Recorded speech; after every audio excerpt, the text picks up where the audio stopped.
Hello and welcome back to the Swift programming course. Today you're going to be learning about closures in Swift. A closure is a little block of code that can be passed around in your existing code. Closures are very similar to functions in the way that they act. We can call functions and closures in the exact same way. And because a closure has no other arguments and a function has no other arguments, we can assign them to each other as different instances of themselves. They're even recognized as functions by Swift. Closures are simply a type of function. Okay, so here's an example of a function. Function. Say hello function. So we're defining our function as say hello function with empty parameters, so no existing arguments. Let's open up our function with our curly braces. We're going to print the line hello world with function in brackets, so we know that we're dealing with the function when we print the line. Okay, so let's call the function. So as you can see, hello world function has been printed as a line because we called that to do that in the function. But what if we wanted to do this with a closure?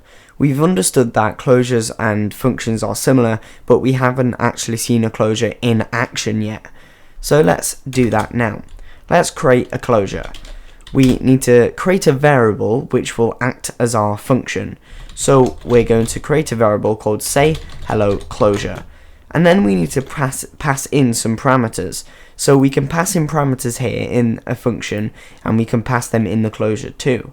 Now we can pass in strings, integers, doubles, floats, any type of type that you want. So in this case, I'm going to be using no arguments whatsoever, and I'm going to return them as no arguments, and we're going to open up our closure.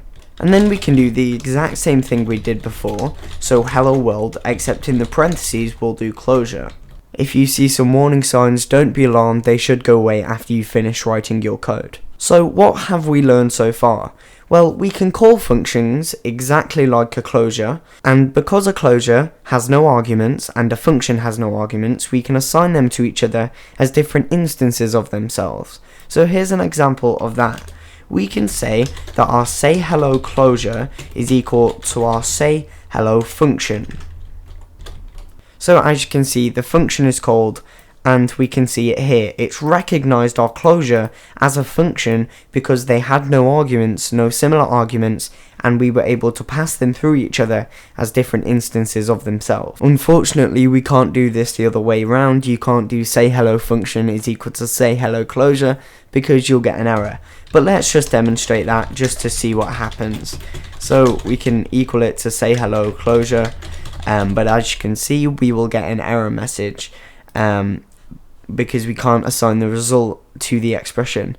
But maybe we could do say hello closure like this because we're passing it through as a parameter, but we will then again get an error message because it can't convert the expression type to type. So we can get rid of that. And we can call our closure exactly like a function. So we can do this by doing say hello closure with empty parentheses. So we haven't used parameters, and again it's recognized that as a function. Okay, so now for an example of these things in action. Okay, so we're going to create a variable like we did above, and we're going to call this example1 since it's our first example. Then we're going to pass in some parameters of an integer and an integer, in this case our a and b integer, and return them as an integer. Okay, and then what we're going to do is create our little bit of a function inside of our closure. So we're going to do example1 is equal to, and then we're going to do that, excuse me for my typing error, and then we're going to do a dash b and return them as an int inside of return a plus b. Okay, so that's called another function. So what this is doing is we're creating our variable example, which is creating two integer types and returning them as a single integer type. So creating our a and b and returning them. So what we're doing is we're creating a statement here, or an expression, and then we're creating a little bit of a closure or a function, if you would like, that references to that and does stuff with it with our code. And this doesn't just work for integers, we can do this with strings as well. So let's create our second example.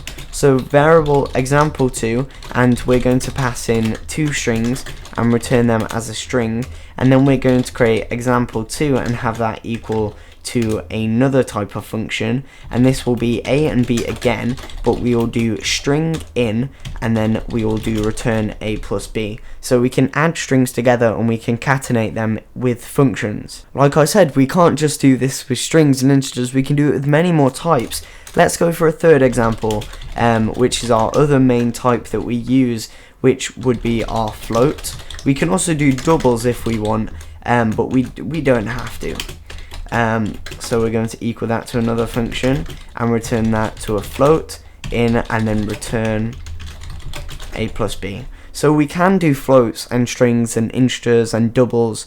It works exactly the same way, and these closures work exactly like functions. We call them like functions, we compare them like functions. It even gets recognized as a function. So a closure is simply a little block of code that can be passed around in your existing code.